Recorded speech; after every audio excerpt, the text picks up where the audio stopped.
नमस्कार मित्रों, आज की वीडियो में एक सफला एकादशी की कथा को सुनेंगे। प्राचीन समय की बात है।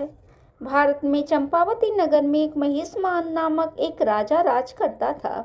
उसके 4 पुत्र थे। उसका सबसे ज्येष्ठ पुत्र लुम्पक अत्यंत दुष्ट एवं महापापी था। वह सदैव पर स्त्री गमन में लुप्त होकर अपने पिता का धन व्यय किया करता था।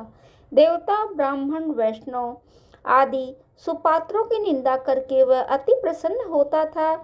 सारी प्रजा उसके कुकर्मों से अत्यंत दुखी थी, परंतु युवराज होने के कारण सभी चुपचाप उसके अत्याचारों को सहन करने के लिए विवश थे। किसी में भी इतना साहस नहीं था कि कोई राजा से उसकी शिकायत करता।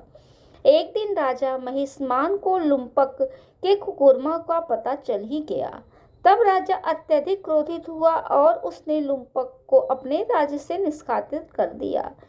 अब वह विचार करने लगा कि मैं क्या करूं, कहां जाऊं। अंत में उसने रात्रि को अपने पिता के राज्य में चोरी करने का निश्चय किया। वह दिन में राज्य से बाहर निवास करने लगा तथा रात्रि में अपने पिता की नगरी में जाकर चोरी अन्य पाप कर्म करने लगा। रात्रि में वह जाकर नगर के निवासियों को मारता और कष्ट देता। वन में वह निर्दोष पशु पक्षियों की हत्या कर उनका भक्षण किया करता था। किसी किसी रात्रि में जब वह नगर में चोरी आदि करते पकड़ा भी जाता तो राजा के भी पहरेदार उसे छोड़ देते थे। कहते हैं कि कभी कभी अज्ञानतावश प्राणी ईश्वर की कृपा का पात्र बन जाता है। ऐसा ही कुछ लुम्पक के साथ भी हुआ। जिस वन में वह रहता था वह वन भगवान को अत्यधिक प्रिय था। उस वन में एक प्राचीन पीपल का वृक्ष था। उस वन को सभी देवताओं का क्रीड़ा स्थल मानते थे। वन में सभी उसी पीपल के वृक्ष के नीचे महापापी लुम्पक रहता था।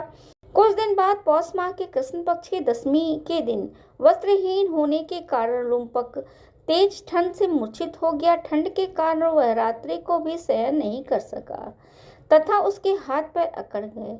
वह रात्रि अत्यंत कठिनता से व्यतीत हुआ। सूर्योदय होने पर भी ज्यों का त्यों पड़ा रहा।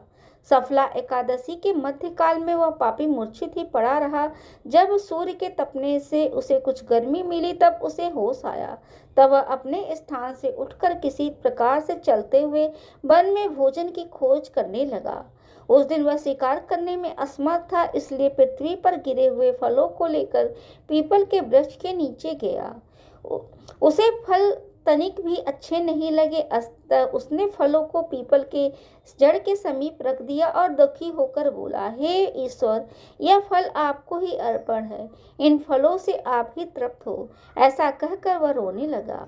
वह रात्रि में उसे निद्रा नहीं आई। इस प्रकार उस पापी अज्ञानतावश ही उसने एकादशी उपवास हो गया। उससे उस महापापी के इस उपवास और तथा रात्रि जागरण से भगवान श्री हरि अत्यंत प्रसन्न हुए तथा उसके सभी पाप नष्ट हो गए।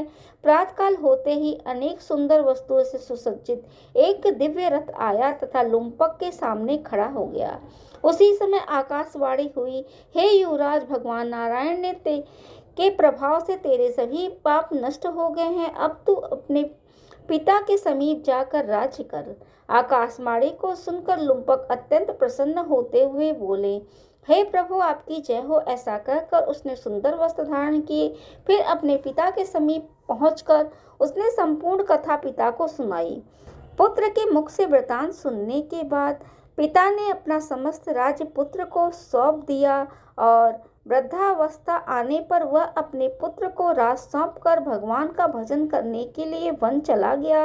अंत में उसे परम पद प्राप्त हुआ। हे पार्थ, जो मनुष्य श्रद्धा व भक्ति पूर्वक इस सफला एकादशी का उपवास करते हैं उनके सभी पाप नष्ट हो जाते हैं, अंततः मुक्ति प्राप्त होती है। हे अर्जुन, जो मनुष्य इस सफला एकादशी के महात्म्य को नहीं समझते हैं उन्हें पूंछ और सींगों विहीन पशु ही समझना चाहिए। सफला एकादशी के महात्म्य का पाठ अथवा श्रवण करने से सभी प्राणियों को राज सूर्य यज्ञ के समान फल की प्राप्ति होती है। अतः इस कथा को अवश्य पढ़ना और सुनना चाहिए। यदि आपको मेरी वीडियो अच्छी लगे तो उसको लाइक करें, शेयर करें, सब्सक्राइब करें एवं बेल बटन दबाना ना भूलें। धन्यवाद।